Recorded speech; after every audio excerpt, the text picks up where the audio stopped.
Clara is a nationally celebrated plastic surgeon. She is young, breathtakingly beautiful, and possesses a charm that captivates everyone she meets. She is an object of public adoration, a symbol of success and grace. What no one knows, however, is that her husband, me, is almost monstrously ugly. Half of my face is a ruin of scarred tissue, a permanent disfigurement that I keep hidden from the world. The even deeper secret, the one buried beneath the scar tissue, is that my face was destroyed for her. It was destroyed while protecting her. In the beginning, in the raw aftermath of the incident, she had sworn she was studying medicine to one day heal me, to restore the face she had once loved. But that was a long time ago. Later, in a television interview that was currently playing on our living room screen, a reporter asked Clara what kind of people she was drawn to. She smiled, a perfect, camera-ready smile, and answered without a moment's hesitation, "I like good-looking people." Her voice was light and confident. Of course she did. She was the country's leading plastic surgeon, a woman who performed miracles, sculpting perfection from imperfection day after day. It was only natural that she would appreciate beauty. My hand drifted up to touch the grotesque landscape of the right side of my face. The skin was ridged and discolored, hideous enough to be from a nightmare. It was a face even I had come to detest, so it stood to reason that she, a connoisseur of aesthetics, had long ago lost any interest in it. Clara walked through the front door just as her segment on the news was ending, her image on the screen smiling out at us. She frowned when she saw what I was watching. "Why are you watching this?" she asked, her tone clipped. "I just wanted to learn more about you," I replied softly. I had no idea when the interview had been recorded. She hadn't bothered to tell me about it. I had just stumbled upon it by chance today. I looked at her, my heart filled with a fragile, flickering hope. I wanted to give us one last chance to salvage what we had. We had been married for 5 years, but we had known each other for 14, and been a couple for 8 of those. A history that long shouldn't just dissolve into bitterness and silence. I reached for her hand, carefully positioning myself so she would only see the untouched side of my face. "Clara," I pleaded, "please do the surgery for me." I remembered her promise from years ago, that once she became a fully qualified surgeon, she would be the one to operate on me, to make me look like I used to. But years had passed. She had performed countless successful, high-profile surgeries for celebrities and wealthy clients, yet my turn never came. I wasn't prepared for the sharp, impatient way she pulled her hand from my grasp. Her expression was particularly cold tonight. "We'll see," she said dismissively. She had refused again. A familiar pain, dull and deep, seeped into my chest, but this time it was accompanied by a moment of painful clarity. It was as if a truth I had long suppressed had finally broken through to the surface. If Clara had ever truly wanted to operate on my face, she could have done it years ago. She had been qualified for the last 3 years, ever since she first stepped into an operating room as the lead surgeon. She simply chose not to.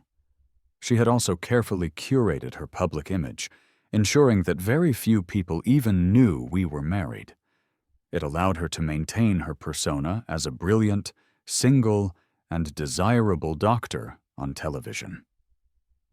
With that realization, what else was there to misunderstand?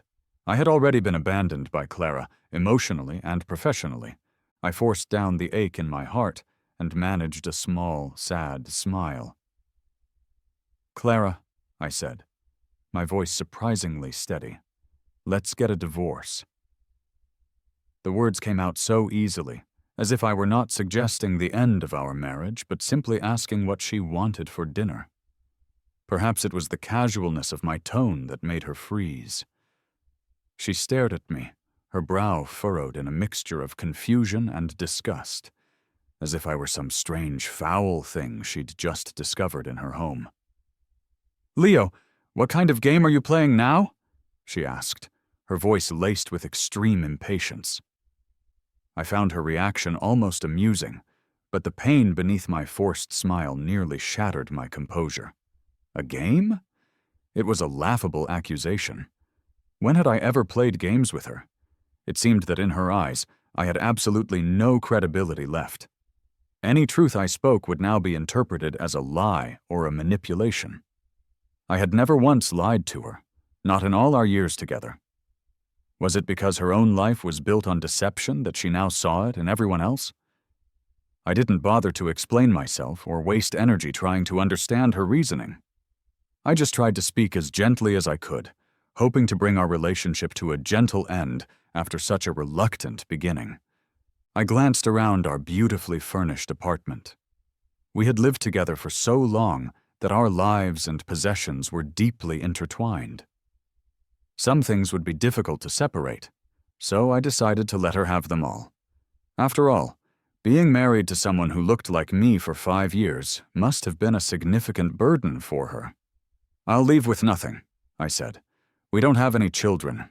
You can just find some time in your schedule for us to go get the divorce certificate." After I said it, I felt a weight lift from my shoulders. It turned out to be so simple to end it all. "Are you angry because I refused to have children with you earlier?" Clara asked, a look of sudden comprehension dawning on her face. Her expression quickly shifted from startled to mocking. About half a month ago, I had brought up the idea of having a child. After 5 years of marriage, with me approaching 30, I thought it was finally time. I can't fully recall her exact response from that night. The words had been too painful to hold on to. But she repeated them for me now, in that same mocking tone, word for word. "Look at your ugly face," Clara said, her voice dripping with contempt. "You want a kid? How would that even work? A child would be terrified just looking at you. Having you as a father would just make them insecure for their whole life. You should really know your place. Look at yourself. Do you honestly think you deserve to have a kid?" Her words that night had shattered what was left of my heart. I never imagined she could speak to me with such cruelty. But Clara clearly didn't see anything wrong with what she'd said. For the past 2 weeks, she hadn't given me a single kind look, acting as if I were the one who had committed some unforgivable offense. And today, perhaps because my request for a divorce had pushed her over the edge, her words became even nastier. "Leo, you should be grateful that I married you in the first place. And now you want a kid? Just look at you. Do you think you're worthy? You ask for a child, and when I say no, you threaten divorce? Do you still think you're a teenager? Can you please stop being so dramatic? Can you even afford to raise a child? I am exhausted from working all day, and you are just so incredibly annoying." Seeing her this enraged, I didn't have the energy to say another word. The girl who had once kissed my wounds and promised to love me forever was gone. The person standing before me now was a stranger, someone I hardly recognized. I wanted to tell her that even though my facial scars prevented me from working a conventional job, my income from writing novels online was quite substantial, more than enough to support a family. For all these years, it was my money that had covered our household expenses. I had even paid off the mortgage on our home. But Clara had never noticed. Or perhaps she just didn't care. Since that was the case, there was no point in saying anything more. "Clara," I said, my voice devoid of emotion, "whether you believe me or not, I am getting a divorce." I turned and walked away calmly, taking only my phone and my personal documents. Behind me, Clara's voice rose to an angry shout. "If you walk out that door, don't ever come back. Let's just see who else would be blind enough to marry an ugly freak like you." "Okay," I responded calmly, without turning back. Even if no one ever wanted to marry someone as disfigured as me again, I knew I couldn't continue living with a person who constantly called me ugly. Besides, Clara and I both knew the real reason my face was messed up. It was for her. She, of all people, had no right to treat me this way. After leaving the apartment, I went directly to a plastic surgery clinic. I had to fix my face at the very least. I couldn't bear to hear anyone call me ugly ever again. The injury had happened 8 years ago. I was shielding Clara when someone threw acid at her. At the time, she was so moved, so full of promises that she would love me forever. I was in my senior year of college back then, and had only been dating Clara for 2 months. The attacker was her possessive ex-boyfriend, Ethan. I was devastated by the injury, and my first instinct was to break up with Clara, not wanting to drag her down with me. But she was adamant about staying, insisting that she cared about my heart, not my face. She told me I was the best man she had ever known, and that she would love me for the rest of our lives. She went on to graduate with her master's degree, and eventually we got married. It turns out her forever only lasted 8 years. The prognosis from the hospital wasn't good. The young doctor who examined me explained that fixing my face now would be incredibly difficult. "If you had come in for treatment earlier, there might have been some hope," he said sympathetically. "But now, it's too late." I didn't say a word. 8 years ago, I was a broke college student with no money. How could I possibly have afforded the expensive surgeries? Later, I put my hope in Clara, waiting for her to become a surgeon and fulfill her promise. I had waited for years, and I got nothing for it. I thanked the doctor and was leaving the clinic when I bumped into an old college acquaintance, David, just outside the entrance. He was clearly shocked to see me. "Leo, your face," he stammered. I instinctively turned away.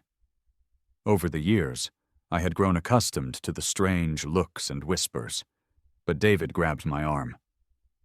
"Didn't you get the surgery? Why is your face still like this?" His question confused me. "What are you talking about? When did I have surgery? Why don't I know about it?" "Don't you remember?" he said, looking bewildered. 8 years ago, right after you got hurt. I heard you had surgery. Why is it still this bad? Did it not work?" David and I hadn't seen each other in years. He had always been closer to Clara than to me, but what he was saying made no sense. I just shook my head. "I never had any surgery." David's expression turned pale, as if he'd just seen a ghost. "How is that possible? 8 years ago, Clara got $500,000 from Ethan, the guy who hurt you. She told everyone it was for your surgery costs. She said if she didn't get the money, she would report him to the police. Ethan had no choice. So his family paid up. Wasn't that enough for your surgery?" Even though it was a hot summer afternoon, a chill ran down my spine, freezing me from head to toe. I never received any surgery. I never knew about any $500,000. After the incident, Clara had begged me not to go to the police, claiming that Ethan had some kind of leverage on her. Worried for her safety, I agreed not to press charges. But the truth was, Clara had made a deal with Ethan, $500,000 in exchange for his freedom, and I knew nothing about it. 8 years ago, with that kind of money, I wouldn't have had to live with this face. If Clara had claimed the money was for my surgery, why didn't she give it to me? Where did all that money go? "You really didn't know?" David asked, suddenly realizing he might have said too much. He mumbled a quick excuse and hurried away, leaving me standing on the sidewalk completely lost. No, it couldn't be true. It didn't make any sense. I refused to believe it. I had to confront Clara. I turned and rushed back home, not expecting to see a familiar, dreaded face at my front door. It was Ethan, the man who had ruined my life, and he was holding my wife, Clara, in his arms. "What are you doing?" I demanded, my voice hoarse. My mind was racing, filled with 1,000 terrible theories, but I tried to push them down. I couldn't rely on assumptions. I needed to hear it from Clara herself. I needed her to explain. I was prepared to believe whatever she told me. But Clara just let out a cold, dismissive laugh. "Weren't you leaving? Weren't you divorcing me? Why are you back?" Ethan was grinning at me with an air of superiority, as if I were nothing more than trash on the bottom of his shoe. It was the same look of disdain he'd given me 8 years ago when he first found out Clara and I were together. It seemed he had never thought much of me. I ignored him and focused on Clara. Clara, give me an explanation. What are you two doing? Aren't you the one who wanted a divorce? She chuckled. You said you wanted a divorce, so now I'm a free woman. I can do whatever I want, and it's none of your business. Her logic was twisted. It wasn't because I had said the word divorce that she was doing this, not when it had only been a few hours since I'd left. In Clara's mind, we were already done. I no longer had any claim on her, and she was free to do as she pleased. How utterly ridiculous. Fine, I said, my voice shaking with suppressed rage. I hadn't come back to fight about this. I had something far more important to discuss. Clara, we need to talk. What is there to talk about? Don't you want a divorce? Her eyes mocked me. Or did you go out, realize that nobody else would ever have you, and change your mind? Did you come crawling back to beg me not to divorce you? Clara's words were phrased as questions, but she was entirely sure of herself. That was exactly what she thought of me. In her eyes, I was worthless, incapable of standing on my own 2 feet, and completely dependent on her. She believed no one else would ever want me. But was that really true? Since you and your wife have things to discuss, I'll take my leave, Ethan said, placing a heavy emphasis on the word wife. He walked away with the false air of a gentleman. He was the one who had done this to me, who had scarred me for life, yet he had the audacity to act superior in my presence. After Ethan left, Clara continued her verbal assault. Leo, I told you a long time ago, someone like you doesn't deserve to be called a man. Just stay calm and don't cause me any trouble, and maybe we can keep this arrangement going. But if you're going to keep causing problems all the time, I don't know what else to say. You should really think about what you want.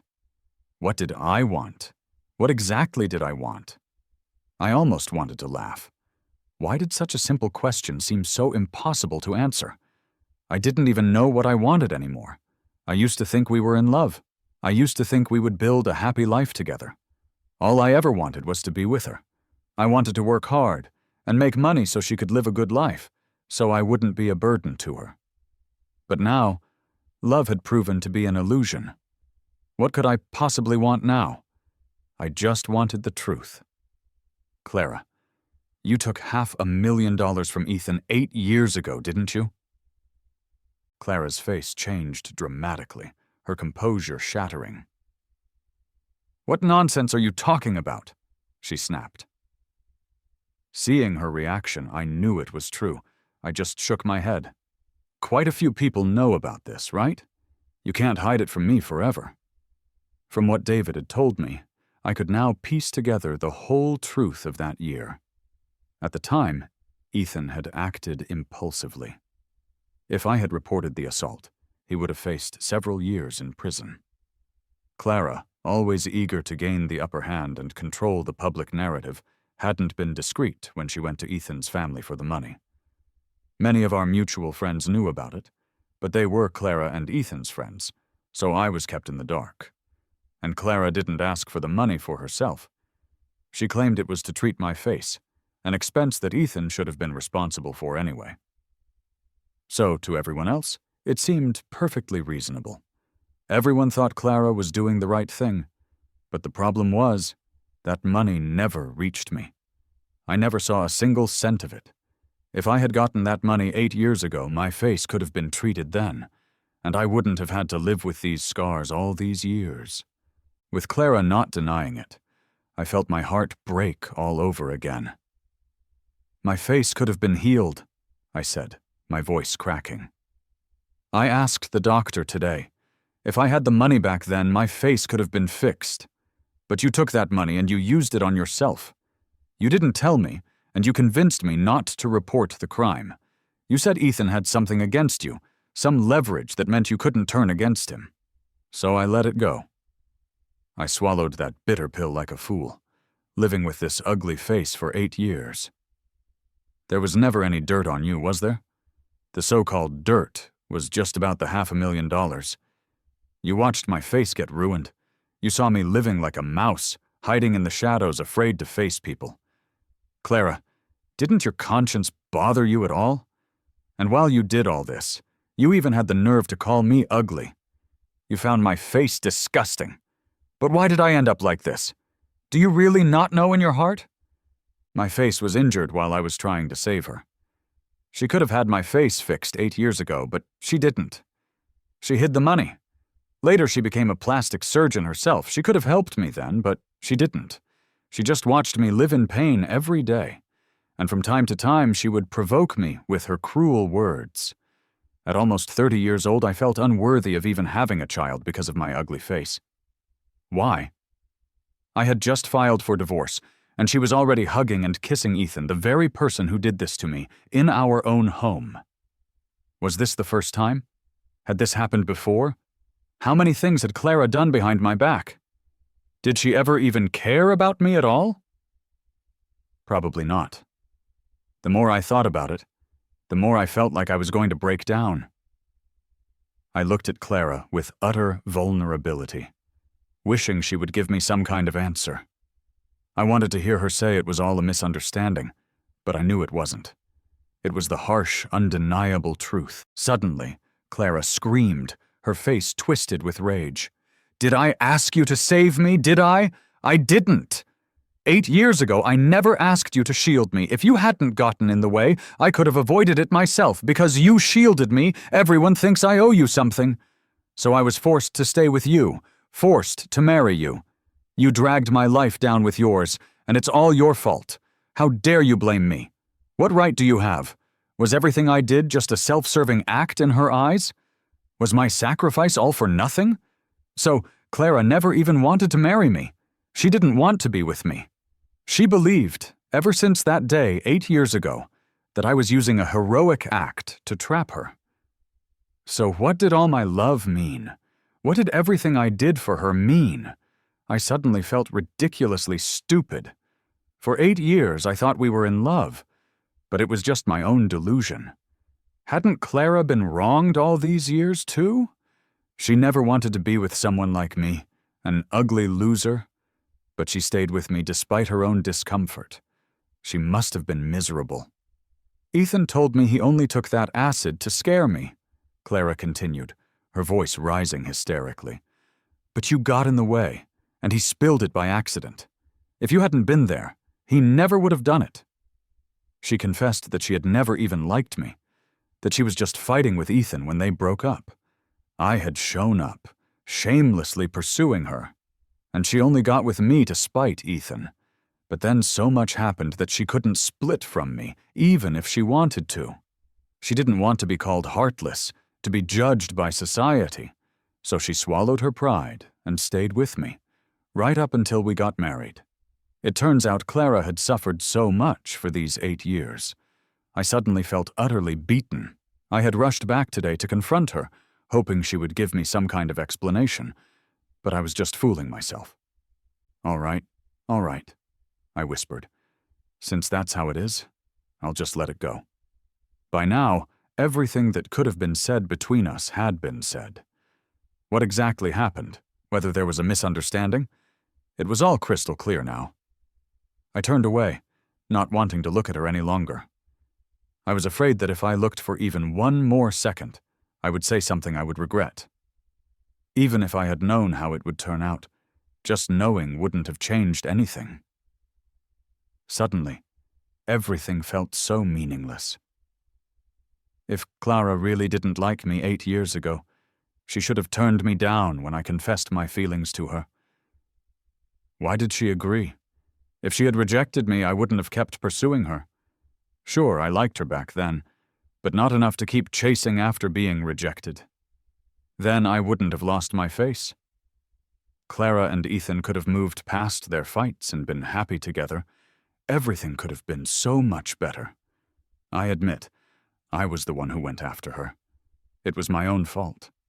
But if she didn't like me, why get with me in the first place? 8 whole years. I thought we had a real love, but it was just a dream I had made up for myself. I hurriedly left, feeling like a fool as I escaped. I only managed to leave her with one sentence. "See you at the Civil Affairs Bureau tomorrow morning." My legs felt weak beneath me. The shock of reality had left me completely disoriented. I could barely tell what was real and what was fake. All of this was too terrifying, too absurd. I didn't expect to run into someone downstairs. It was Ethan. I didn't want to see him. He was the reason for all of this, the root cause of my misery. In the end, I was nothing but a pawn in his and Clara's toxic love story. It was just so ridiculous. I ignored him and started to walk away, but he grabbed my arm. "Do you want to know who Clara really likes?" he asked. "Isn't it you?" I felt like laughing. What else was there to say? It certainly wasn't me. "Neither you nor I," Ethan said firmly. "We were both just tools for her. Let me show you the truth." For some reason, I didn't resist. Ethan led me to a private hospital. There, lying on a bed in a sterile room, was a man who was as thin as a piece of paper, but he had a strikingly handsome face. One glance at him made me feel ashamed of myself. I suddenly remembered Clara saying in her interview that she liked good-looking people. The man lying in the bed definitely fit that description. Ethan began to speak softly. "His name is Julian. He grew up with Clara. They knew each other since childhood and even went to the same college. They fell in love there, and their relationship was incredibly strong. But just when things were going great, Julian got sick. He needed a lot of money for treatment, even though his condition couldn't really be cured. For the money, Clara got with me. But then I found out. Who would have thought that me, a so-called playboy, was actually experiencing my first love with Clara? I genuinely liked her. I even thought about marrying her. But she was just playing me. By the time I learned the truth, we had already broken up, and she had already moved on to her next target." He paused, looking at me. "I threatened her, said I would retaliate, warned her to be careful. I guess she got scared and went to you next, you idiot. You really just bailed her out. She got $500,000 from my family, but obviously that money was never spent on you. She spent it all on getting her lover treated. Not just that, but she got $2 million from my parents, too." Ethan snorted. "My folks forced me to go abroad. I only got back recently. After everything she's done, Clara still wants to live a peaceful, successful life? No way." So that's how it was. Julian was Clara's true love. Ethan was just a mark for her scheme. And I was an even bigger joke. Ethan looked at me with something resembling pity. "Do you know why she married you? First, to shut everyone up so they wouldn't call her ungrateful for abandoning the man who saved her. Second, her lover can't be cured. He can't wake up, and he can't be with her. But his ongoing treatment still needs money. So she just dragged you down to bankroll him. And Clara was scared of me, scared I would take revenge on her true love. So she kept stringing you along, making me believe that you were her genuine choice, messing with my head to keep me from going after Julian." Ethan's calm words felt like daggers stabbing at my heart.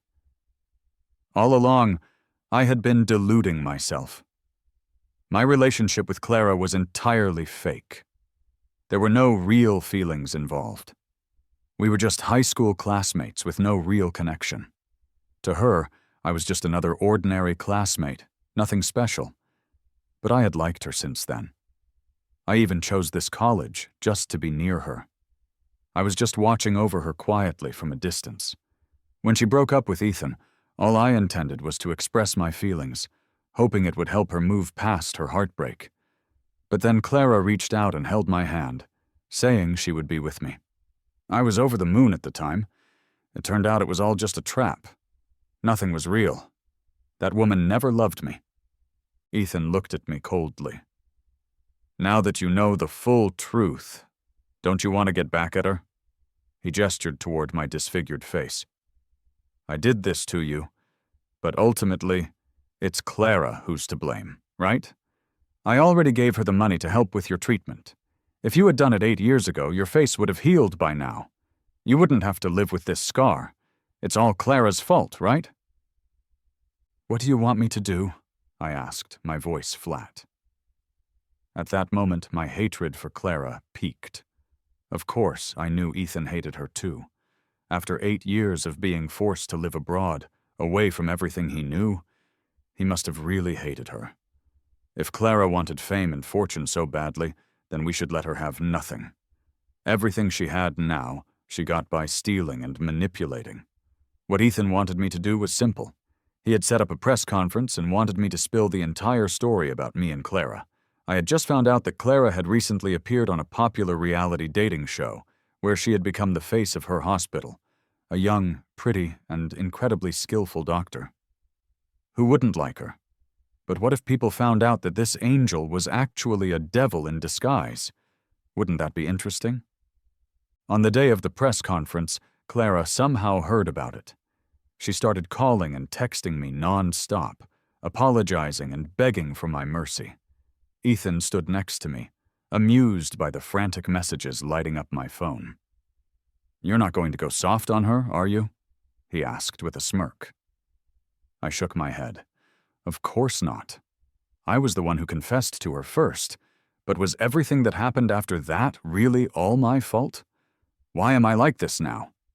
Facing the sea of reporters and flashing cameras, I calmly laid out everything.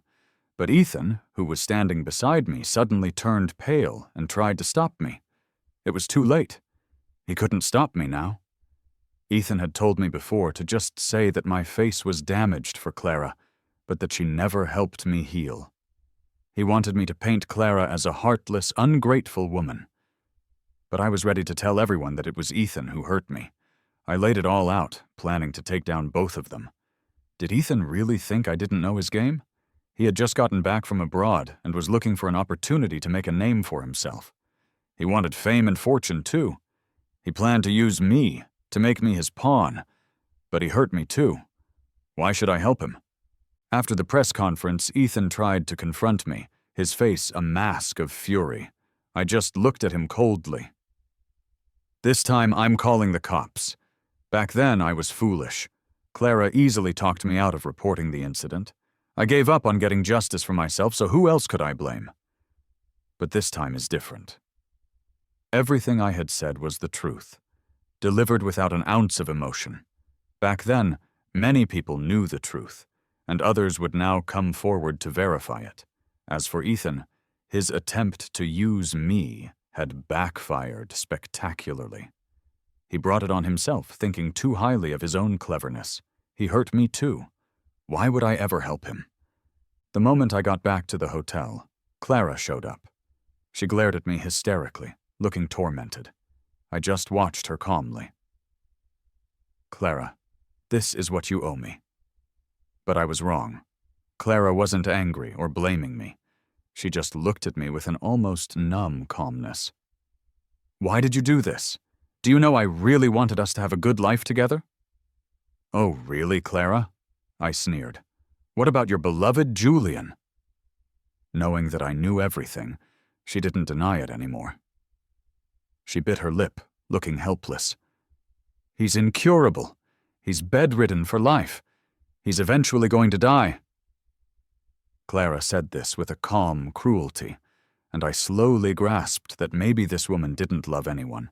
She only ever loved herself. So anyone could be discarded easily. It was the same with Ethan, with me, and even with her so-called true love.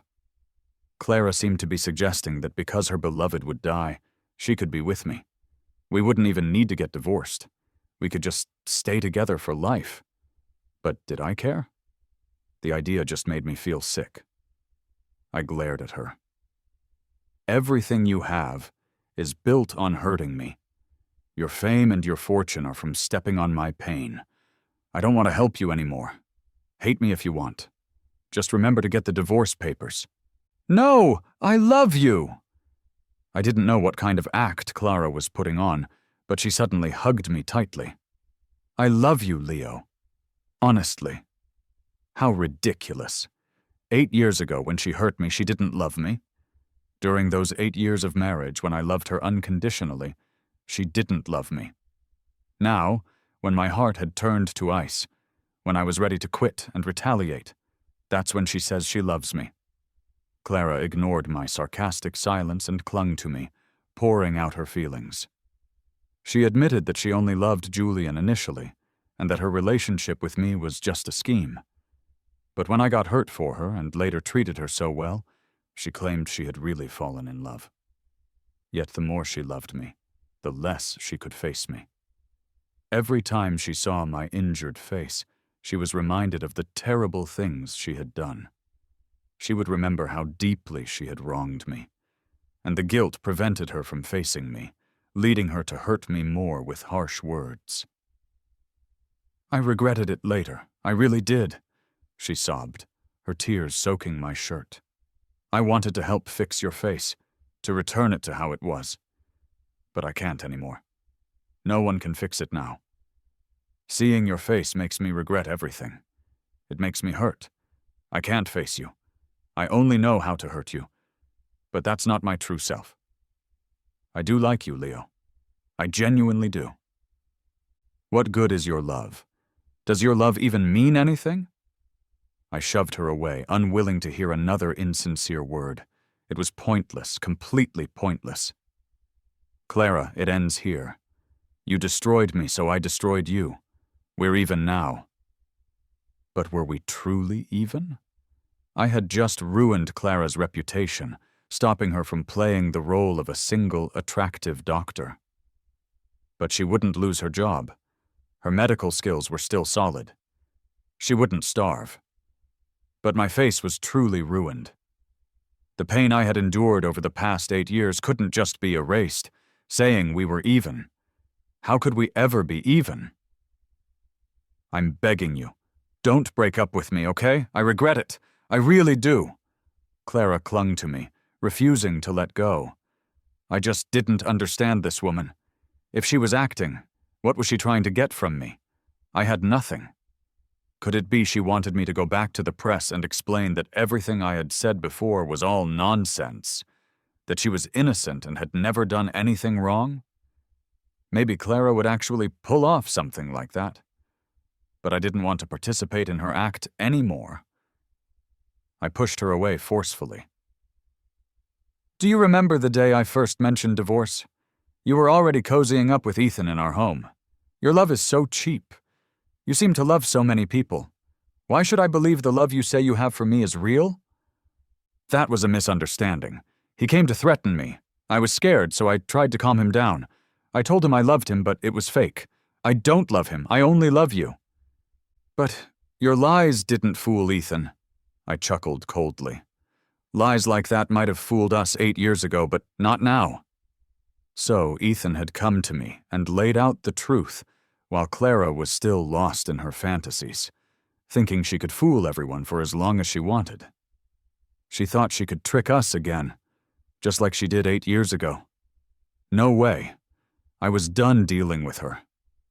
Why did I ever fall for a woman like this? Why did I end up in this mess because of her? It made no sense. But I knew one thing clearly. I regretted it. I didn't want to waste another second of my life on someone like this. I pushed Clara out of my room forcefully. "Clara, I will never forgive you unless you're dead." Clara stumbled out into the hallway, looking wild and defeated, but I couldn't bring myself to care anymore. The internet was flooded with hatred toward her. She had pretended to be single on a dating show, played the innocent angel, but was actually a real-life monster, married and manipulative. In such a situation, I was sure she wasn't doing well, but I hadn't expected that 3 days later, Clara would be dead, found in her home from a suicide. She left a letter addressed to me. I couldn't help but feel a bit amused while reading it. She told me that her crush, Julian, had never loved her. Yet, because he didn't love her, Clara had desperately loved him back. After he fell terribly ill and was abandoned by his family, Clara did everything she could to try and heal him, hoping that once he recovered, she could tell him, "Look, I'm the one who loves you the most in the world."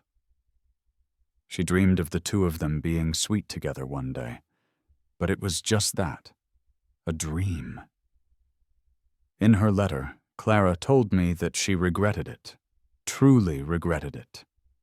She had made so many mistakes in her life, and at the end, she hoped I would forgive her. But I won't forgive her. Ethan once loved her deeply, and then it turned into hate. I also loved her to the point of giving up everything for her. But the one who actually never loved her got all of her love, and those who did love her got nothing but pain. Is that fair? Of course not. Does someone like her deserve to be loved? Certainly not.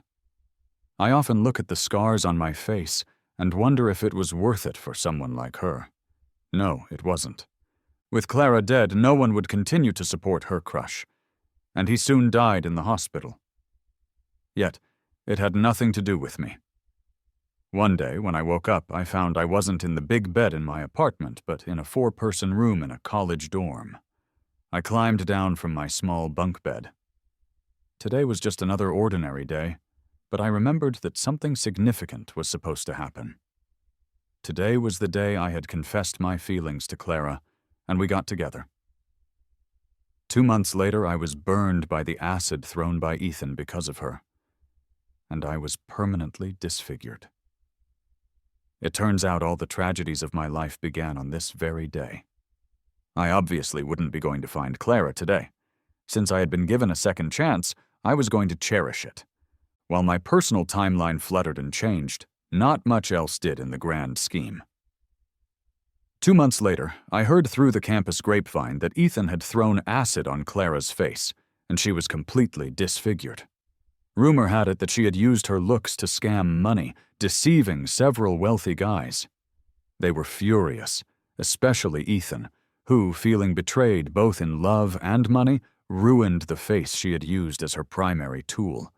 Ethan's momentary impulse landed him in prison, but these were all just stories to me now.